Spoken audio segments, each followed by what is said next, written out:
finally get the anticipated Cavs-Celtics matchup, and no Isaiah Thomas, and the game does not end up being close. Pretty much a blowout at the end. But what are the takeaways from this game? Let's talk about Isaiah Thomas's return to the Cavs and what that will mean for the Cavs moving forward, and how much of an impact will he make, and looking forward to possibly the Eastern Conference Finals, which is Cavs or Celtics. Will these two teams, when they face off, who is going to win between these two teams? So let's start with the game today, and I'm just going to have to give credit where credit is due. Boston played a very well executed game plan today. If you look at the stat sheet, you could be like, okay, nobody on the Cavs could buy a bucket, and I get it. Besides LeBron and Kyle Korver, nobody did anything in this game for the Cleveland Cavaliers pretty much. Okay, Korver had 5 threes, he had 15 points. LeBron 19, 7 and 6, not one of his better games, obviously. But you look at Dwayne Wade, 2 for 10. Kevin Love, 1 for 11. He got hurt. Jay Crowder, 2 for 12. Jeff Green, 3 for 11. And you could just be like, okay, when the Cavs hit their shots, they'll be fine. But the Celtics are a good defensive team. They are one of the best, if not the best defensive team in the NBA for a reason. They have the necessary wing defenders to stop everybody on the Cavs minus LeBron, not named LeBron, okay? So they have guys like Terry Rozier, Marcus Smart, Jason Tatum that can wreak havoc. Jaylen Brown. These guys can wreak havoc. They're lanky, they're long, they can get in the passing lanes, and they can put their hand up in your face and make an impact, okay? And they showed out today, like I said, when they were able to do that. Kyrie Irving really didn't do much. 11 points, 9 rebounds, 6 assists. Didn't have a great game. Nobody on Boston had a standout game. 6 guys were in double figures. But this is what the takeaway should be from this game, okay? Defensively, the Cavaliers need to improve a lot, okay? And I like games like today where it's just kind of like a punch in the face for the team, for the Cavs especially, because what it happens is, especially for me, watching LeBron all these years, this is going to fuel him to see what the hell they need to fix, okay? Because the last thing you need for the Cavs, if you are the Cavs, is to think that you can beat this team and then come playoff time, it doesn't happen and they, you know, sort of show a different side that you didn't see in the regular season. No, let's work out all the kinks in the regular season. Now, of course, Isaiah Thomas did not play in this game as it was the second of a back-to-back, so they didn't want to aggravate his hip injury. Makes sense. He's still getting acclimated into this team, okay? So, moving forward, what are the Cavs going to look like? And let's look ahead real quickly to the Eastern Conference Finals, possibly being these two teams. Okay, I'm not going to disrespect you Raptor fans, not going to disrespect the Bucks fans out there that think their team can make the Eastern Conference Finals. Like, we get it as a fair shot for everybody. Let's wait and watch.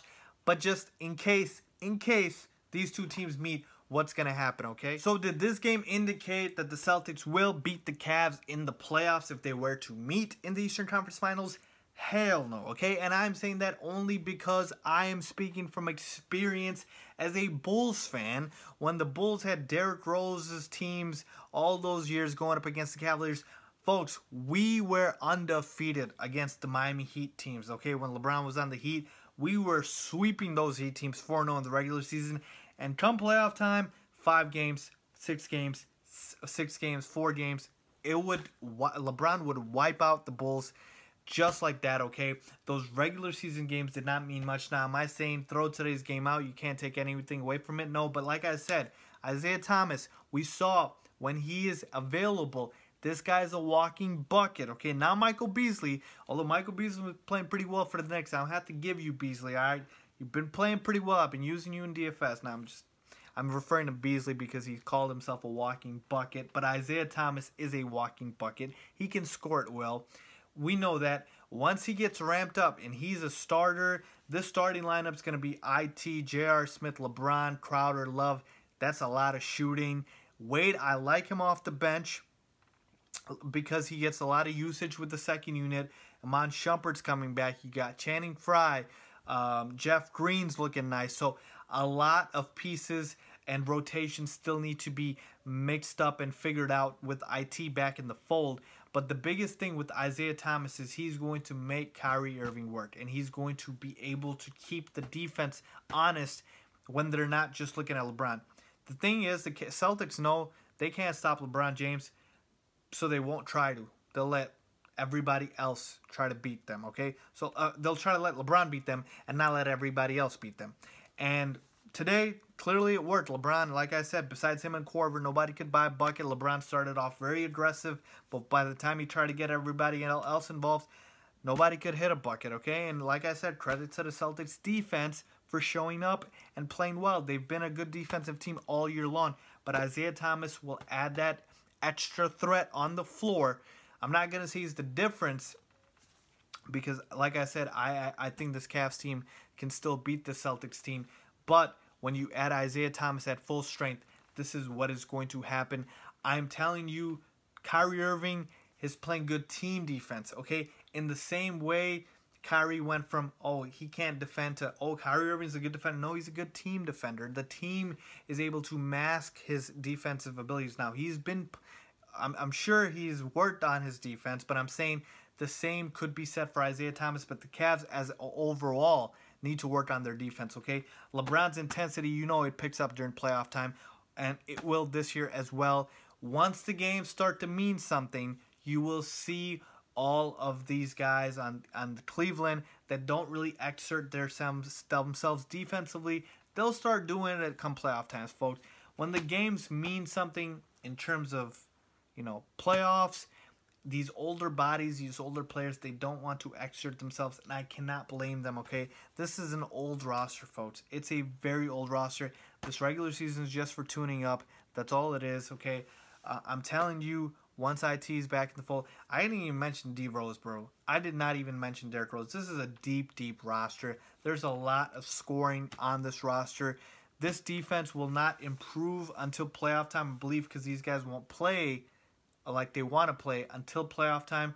But rest assured, once these threats all come acclimated on the floor alongside LeBron, and you are able to have LeBron sort of take the pressure off of him by having all these other guys score, it is going to make the game immensely easier, like I said. So let's see what happens come playoff time. Can the Celtics beat the Cavs? Yeah, I can see that happening, but I'm still sticking with Cleveland here.